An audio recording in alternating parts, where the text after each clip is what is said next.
Hello everyone, 16 अगस्त के इस current affair में आपका स्वागत है।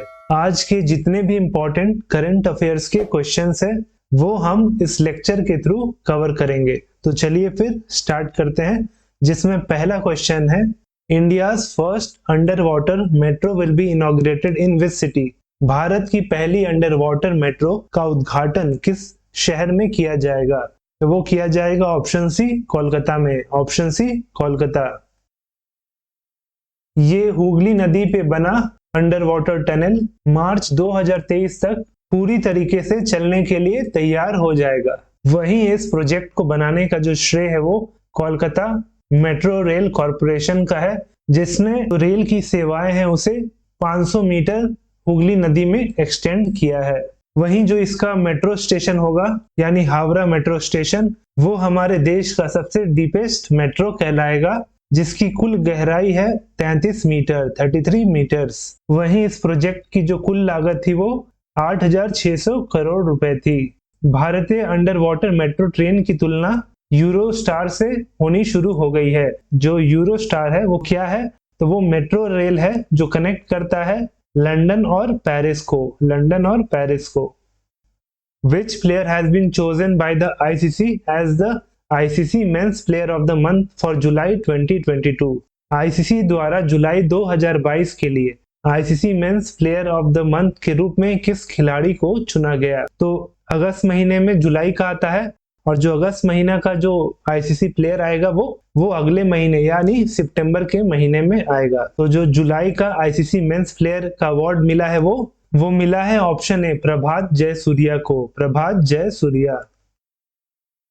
जहां आईसीसी मेंस प्लेयर का अवार्ड मिला है श्रीलंका के स्पिन गेंदबाज प्रभात जयसूर्या को, वहीं ICC women's player of the month का अवार्ड मिला है इंग्लैंड की बैटिंग ऑलराउंडर एमा लैम्ब को। एमा लैम्ब। वहीं बात करें आईसीसी की, तो ये फॉर्म हुआ था 15 जून 1909 को। वहीं इसके करंट चेयरमैन है ग्रेग बार्कले और करंट सीईओ है जियोफ अलार्डिस। और वहीं इसका हेडक्वार्टर जो है वो दुबई में है। Which player represented India as flag bearers at the closing ceremony of Commonwealth Games 2022? Commonwealth games 2022 के समापन समारोह में किन खिलाड़ियों ने ध्वजवाहक के रूप में भारत का प्रतिनिधित्व किया? तो वो किया ऑप्शन सी निकहत जरीन और शरद कमल। तो पहले जान लेते हैं ये दोनों स्पोर्ट्स पर्सन किस खेल से रिलेटेड है। तो निकहत जरीन जो है वो बॉक्सर है, शरद कमल टेबल टेनिस प्लेयर है। वहीं इस कॉमनवेल्थ गेम्स 22 के एडिशन में शरद कमल ने गोल्ड मेडल जीता लायम पिचफोर्ड को हरा के। वहीं निकहत जरीन ने भी बॉक्सिंग में गोल्ड मेडल जीता MC नॉल को हरा के।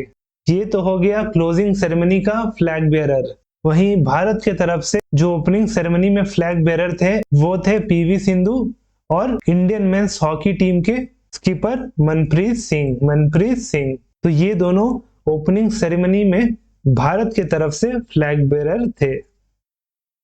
एक्स वज्र प्रहार 2022 is a joint special forces exercise of India with which country? वज्र प्रहार 2022 किस देश के साथ भारत का संयुक्त विशेष बल अभ्यास है? तो ये जो है जॉइंट स्पेशल एक्सरसाइज है भारत और यूएस के बीच में। ऑप्शन डी यूएस इसका सही आंसर है। तो सबसे पहले जो इंपॉर्टेंट चीज है कि ये जो एक्सरसाइज है इसका ये 13th एडिशन था, 13th एडिशन। और ये कहाँ पे हुआ था? तो ये हुआ था हिमाचल प्रदेश के बखलो में, और बखलो के स्पेशल फोर्सेस ट्रेनिंग स्कूल में ये एक्सरसाइज हुआ था। और इसका जो मेन ऑब्जेक्टिव था कि जो दोनों देशों के दल है वो इस ज्वाइंट एक्सरसाइज के थ्रू नए अनुभव और नई रणनीतियां डेवलप करे, और साथ में इससे दोनों देश के बीच में बायलैटरल डिफेंस कोऑपरेशन इंप्रूव होगा। Who is the author of the book titled Rusty Skies and Golden Wings? Rusty Skies and Golden Wings नामक पुस्तक के लेखक कौन है? तो वो है 11 वर्षीय सानिध्य शर्मा। ऑप्शन सी सानिध्य शर्मा। और इस किताब को लॉन्च किया था union minister of state of ministry of science and technology doctor Jitendra Singh. Doctor Jitendra Singh इन्होंने किताब लॉन्च किया था।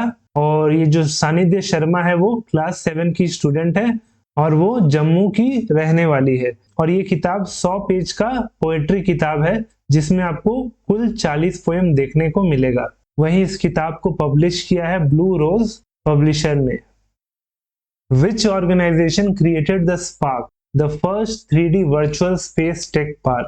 पहला 3D virtual space tech park जिसका नाम है स्पार्क किस संगठन ने बनाया था?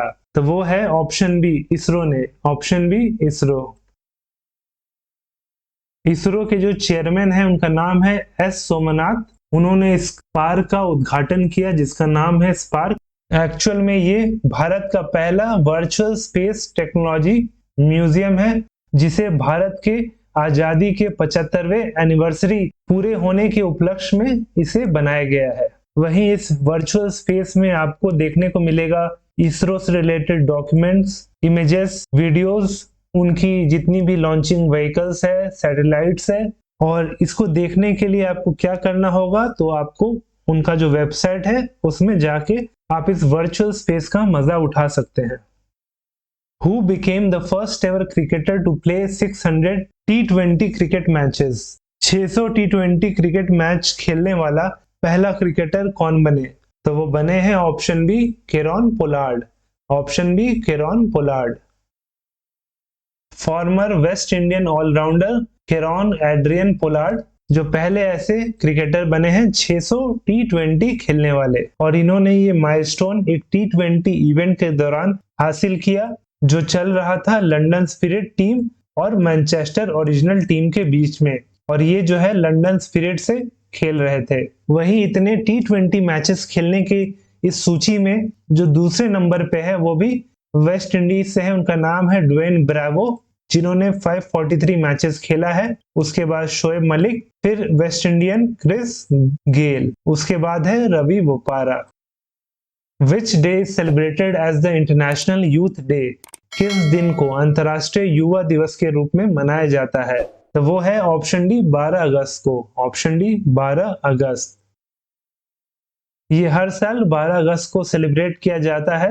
और आपसे पूछ सकता है कि इंटरनेशनल यूथ डे की शुरुआत कब हुई थी? तो ये पहली बार वर्ष 2000 को सेलिब्रेट किया गया था। वहीं जो इस साल यानी 2022 का थीम है वो है intergenerational solidarity creating a world for all ages. Intergenerational solidarity creating a world for all ages. वहीं ये तो हुआ इंटरनेशनल यूथ डे। वहीं जो नेशनल यूथ डे है जो विवेकानंद जयंती के नाम से भी जाना जाता है वो हम 12 जनवरी को सेलिब्रेट करते हैं जो है बर्थडे ऑफ स्वामी विवेकानंद जी। तो याद रखिएगा 12 अगस्त इंटरनेशनल यूथ डे, वहीं 12 जनवरी national youth day. Which state is going to host second edition of North East Olympic? कौन सा राज्य उत्तर पूर्व ओलंपिक के दूसरे संस्करण की मेजबानी करने जा रहा है? तो वो है option B Meghalaya. Option B Meghalaya.